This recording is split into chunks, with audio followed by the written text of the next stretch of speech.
bad news. AJ Ferrari will not be returning to the mat for the remainder of the season. Head coach John Smith recently confirmed what we kind of expected may be the case, that Ferrari is just not able to heal up in time to come back. He's getting surgery soon and will be back for next season. Fingers crossed that everything goes well. And AJ wasn't a shoo-in to win the title at 197 pounds, but he was undefeated on the season and the clear number one. And that made me question who could now win the title at 197 pounds this year. I got 5 choices for you. So let's stop stalling and start talking wrestling.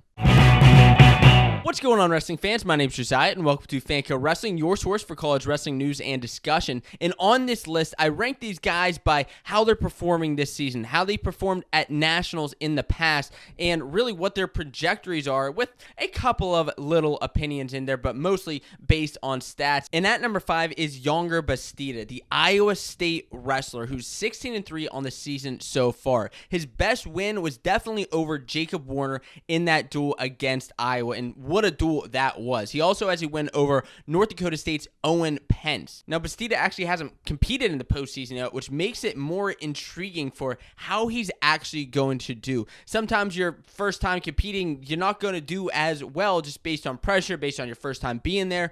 But Bastida, he lives for this type of environment. Sure, he has a couple of losses to Stephen Buchanan, Silas Allred, and Jacob Woodley, but what I like to see is the improvements that he's made. Last year, he was majored by Woodley of Oklahoma, and this season came back, and although he lost to him, it was by 2 points. Now, Yonger also is a beast at getting bonus points. In his last 4 matches alone, he's racked up 84 points on his opponents. Watch out for him at this weight. The next guy you want to watch out for is Nino Bonaccorsi of Pitt. Of course, Nino is last year's national finalist against AJ Ferrari, and he's sitting at number 8 in the rankings right now just because he has a couple of losses to Pat Brucky, Greg Balzac, and Isaac Trumbull. Now, interestingly enough, Nino actually had a loss to Isaac Trumbull of NC State last year, and he still went on to make the national finals. He was the number 6 seed, came out and defeated a couple of tough guys on the national stage. He beat Jay Aiello, Cordell Norfleet, and Jacob Woodley in the semifinals. And that was a wild bracket that happened last year. But the thing that Bonaccorsi has over some of these other guys is that he's been there before. He's been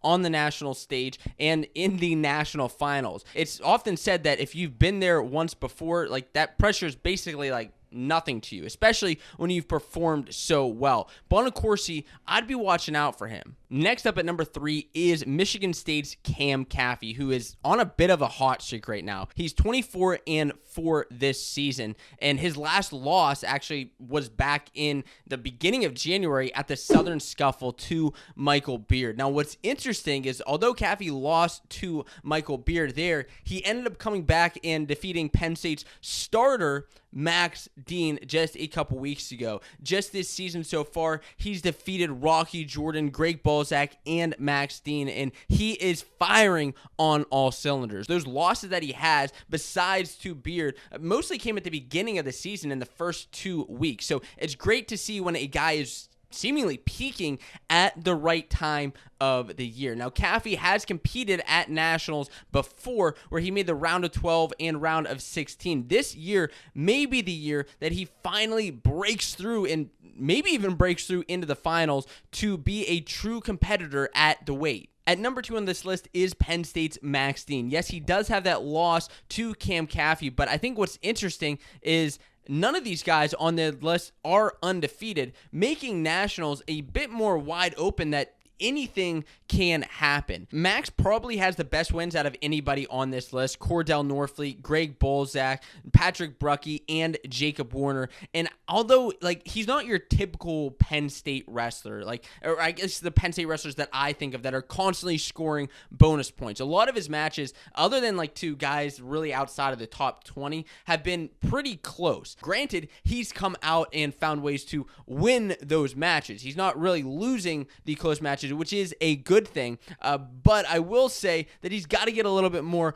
offense. And if I'm him, like, I wouldn't even be afraid to choose Top just with how dominant his top game is with that bow and arrow. Now, similar to Bonaccorsi, Max Steen has been in the national finals as well, and he could be making a way back into them this year. And the fifth guy that I think can really win a title this year at 197 pounds is Wyoming's Stephen Buchanan. No, he's not undefeated on the year, and actually he ran into AJ Ferrari earlier this season. He lost 4-2 just by a takedown, which was actually closer and a better score than his match against him last year. He's the only guy on this list to have wrestled Ferrari this season. Buchanan's other loss on his resume this year comes to Owen Pence of North Dakota State. Yes, he was pinned by him, but other than that, he's been a beast. And I honestly think that Buchanan is somebody who is often overlooked. Now, last year, he defeated the number 1 ranked wrestler in the country at the time, Noah Adams of West Virginia. And not only did he beat him once, he ended up beating him 3 times.